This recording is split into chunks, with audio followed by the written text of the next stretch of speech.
The 19% tariff, a narrative account of the US-Philippines trade agreement. From 17% to 20% to 19% hailed as victory, but American goods entered at 0%. One question: who really won? At the center of this case, thousands of Filipinos garment workers in Cavite and Cebu, corn farmers in Isabela province, and small business owners who export everything from rattan furniture to dried mangoes. The United States of the Philippines' single largest export market, absorbing over $18 billion worth of Philippine goods annually. For these workers and their families, the 19% tariff isn't just a number, it's their livelihood. This video explores a central question in international business. How does a small developing economy negotiate with a global superpower when the terms are fundamentally one-sided? We will examine the background of this trade agreement, analyze what it meant for both countries, identify the challenges it created, and offer practical recommendations for moving forward. The United States and the Philippines have been trading partners for over a century. In 2025, the Philippines sent about $17.8 billion worth of goods to America, things like electronics, clothing, and agricultural products. At the same time, the US sent about $9.1 billion worth of goods to the Philippines, machinery, vehicles, and food products. This means the US was buying more from the Philippines than the Philippines was buying from the US, a gap that American policymakers saw as a problem. This gap is what the economists call a trade deficit, and it was one of the main reasons the US wanted to change the rules of trade between the two countries.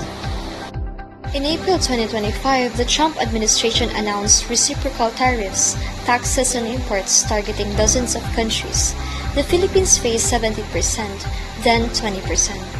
President Marcos Jr. flew to Washington and met with Trump on July 22, 2025. The result? Philippine exports would face 90%, while American goods would enter the Philippines at 0%.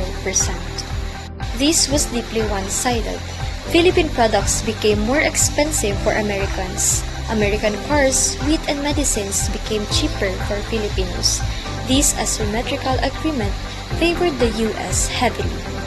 Why does countries trade?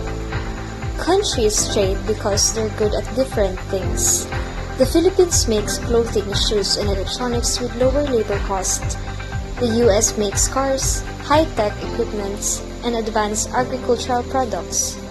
Free trade benefits both sides. Consumers get cheaper goods, producers get bigger markets. The tariff bid. Imagine an American store buying 100,000 shirts from Cavite at $5 each. With a 19% tariff, the US adds 95 cents per shirt. The store has two choices: pay the tax itself or ask the factory to lower prices. The factory can't. It still has workers and bills to pay. So the store goes to Vietnam and Bangladesh instead. The Philippine factory loses the orders. Workers lose jobs. The Philippines was vulnerable. First, the Philippines relies heavily on the US. 17% of exports go there. That's too many eggs in one basket. Second, competitors like Vietnam and Bangladesh offer similar products. When Philippine goods become more expensive, buyers easily switch. Third, the Philippines gave away free access to its market without getting much in return, hurting local farmers and manufacturers. This wasn't just economics, it was geopolitics. The US sees the Philippines as a strategic ally against China. Along with the trade deal came promises of military cooperation, including a joint ammunition facility in Subic Bay. Some analysts say the US used the tariff as leverage, better trade terms for more military access. The Philippines had to balance economic interests against security concerns. Effects were immediate. A Cavite garment factory making polo shirts for an American store lost its contract when the store moved to Vietnam. Over 300 workers, mostly women, were laid off. Some sold food on the streets, others left their families to work as maids abroad. Across Manila and Cebu, factories faced the same pressure. Labor unions reported layoffs within weeks. American wheat entered the Philippines tax-free, becoming cheaper than local corn. Flour mills switched to imported wheat. Corn farmers in Isabela grew a huge harvest, but had no buyers. They sold at rock-bottom prices, couldn't afford to plant again, and moved to Manila as construction laborers. 10% tax on some goods and 0% on others, criminals smuggled goods declared as electronics. Customs responded by inspecting nearly every container, causing weeks of delays. Honest exporters missed deadlines and paid penalties. In 2025, the U.S. lifted tariffs on over $1 billion of the Philippine agricultural exports, bananas, coconuts, mangoes, and coffee. This crisis also pushed Philippine companies to explore Europe, Canada, and other Asian markets. Find new markets. The Philippines depends too much on the U.S. 70% of exports go there. When U.S. policy changes, the Philippines has no choice but to accept it. Pursue trade agreements with Europe, Canada, Japan, and other Asian economies. The ASEAN Economic Community provides a platform for regional trade and is focused on higher value products. Focus on quality, design, and craftsmanship. Instead of basic cotton shirts, make higher-end fashion. Third is negotiate together with other ASEAN countries.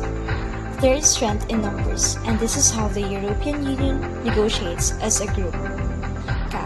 First, we saw how the 19% tariff was not really a victory. Second, we saw how this tariff devastated the Philippine workers. Third, we identified the core problem. And fourth, we offered 3 practical recommendations. Key lesson in here, as economic dependence creates vulnerability. Yes, when your economy depends on one country, that country can use it to get what it wants. The Philippines gave away free market access in exchange for a 1% reduction on tariffs that were going up anyway, partly because it wanted American military protection against China. Trade is never just about economics. It's about power, politics, and national security. The 19% tariff teaches us that numbers on paper never tell the full story. Behind every percentage point are workers, farmers, and families whose lives are transformed by decisions made in distant capitals. The challenge for the Philippines and all developing nations is to build an economy strong enough to withstand the shocks of global politics. That means diversifying markets, improving products, and building alliances that give you a seat at the table. Thank you for watching.